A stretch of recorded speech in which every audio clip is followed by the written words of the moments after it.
naman, may rollback na naman sa presyo ng LPG sa susunod na linggo.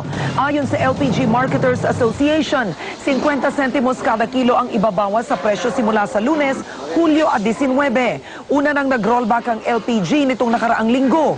Kasunod na rin ito ng pagbaba ng international contract price ng LPG. At bumiyahe sa Cagayan Valley si Pangulong Aquino sa ika-15 araw niya bilang presidente. Nakiramay siya sa mga kaanak ng mga sundalong napatay nitong nakaraang linggo sa Mountain Province. Nagpapatrol George Carino. Ito ang unang biyahe ng Pangulong Noynoy Aquino sa probinsya mula nang manumpa sa tungkulin. Pero ang biyaheng ito ay hindi daw para magpabida sa mga kababayan sa Cagayan Valley, kundi para makiramay sa mga sundalong napatay sa engkwentro sa Bontoc Mountain Province nitong nagdaang Biyernes.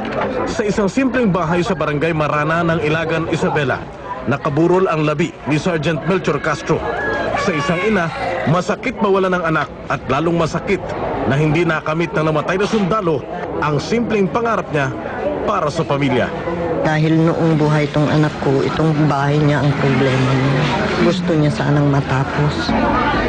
Sa pagdalaw kanina, tiniyak ng Pangulo Aquino na hindi pababayaan ang mga sundalong napatay sa engkwentro. Hindi natin maibabalik yung ating mga nawala, pero pwede natin naman masigurado yung nagmalasakit sa bansa, inaasikaso rin naman ng bansa. Bibigyan ng mga naulilang pamilya ng tulong pinansyal, bukod pa sa 180,000 pesos na tulong sa pabahay, scholarship para sa isa sa mga anak, at dagdag panghalaga para sa serbisyo bilang sundalo. Nangako ang Pangulo na ipapabusisi niya ang mga pangyayari sa likod ng pagkamatay ng mga sundalo. George Carino, Patrol ng Pilipino, Cagayan Valley.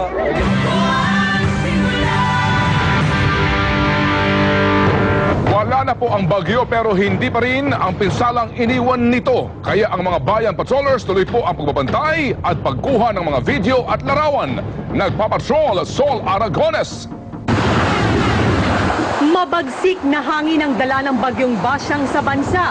Sa lakas, itinumbang ilang puno at pose ng kuryente na sanhi ng matagal na oras na brownout sa maraming lugar. Ang bayan patroller na si Troy Yao, inikot at kinuna ng video ang kahabaan ng Binondo, Maynila, na ibang-iba sa karaniwang buhay na buhay at masiglang paligid. Halos walang maaninag sa sobrang dilim. Iilan lang din ang mga motorista sa kalsada. Pinadala naman ng bayan patroller ang litrato ng punong bumagsak sa Mahatma Gandhi Street sa Paco, Maynila. Pero ang mas ikinatatakot niya ang pag-angkla ng puno sa mga kawad ng kuryente. At kahit delikado, nagtulong-tulong ang magkakapitbahay para maalis ang bumagsak na punong peligroso sa mga dumadaan. Sa San Pedro, Laguna naman, nagmistulang ilog ang Barangay San Antonio sa pag-apaw ng sapa sa kanilang lugar.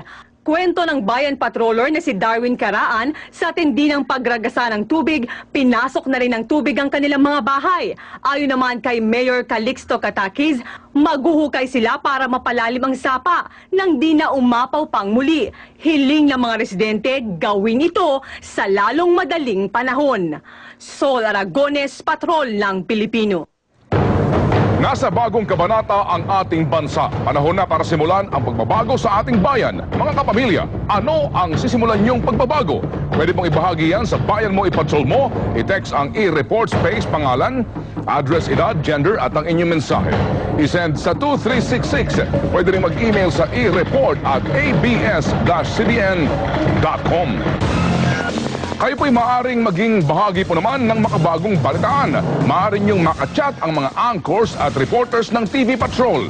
Magtungo lamang sa tvpatrol.abs-cbnnews.com at pwede rin po mapanood ang TV Patrol sa website na yan kung kayo po ay nasa Pilipinas.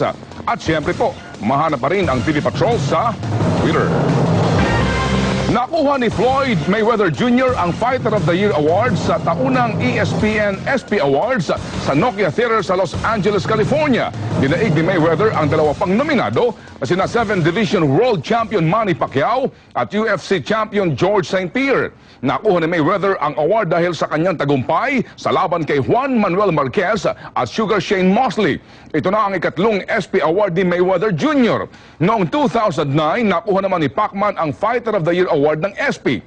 Tumanggap din po ng parangal sina Phil Jackson ng LA Lakers bilang Best Coach at Best Male Tennis player naman si Roger Federer at si Serena Williams ang best female tennis player. Sa pagbabalik ng TV Patrol, state of calamity sa isang bayan sa Ilocos Norte idineklara dahil sa dengue. Exclusive akusado sa rape slay ng isang bank teller noong 2004, hinatulan na. UST singers nanalo sa Choir of the World International Music Festival sa United Kingdom. At pagrampa ng numero 1 sa FHM Sexiest na si Angel Locsin, inaabangan sa pagbabalik ng TV Patrol.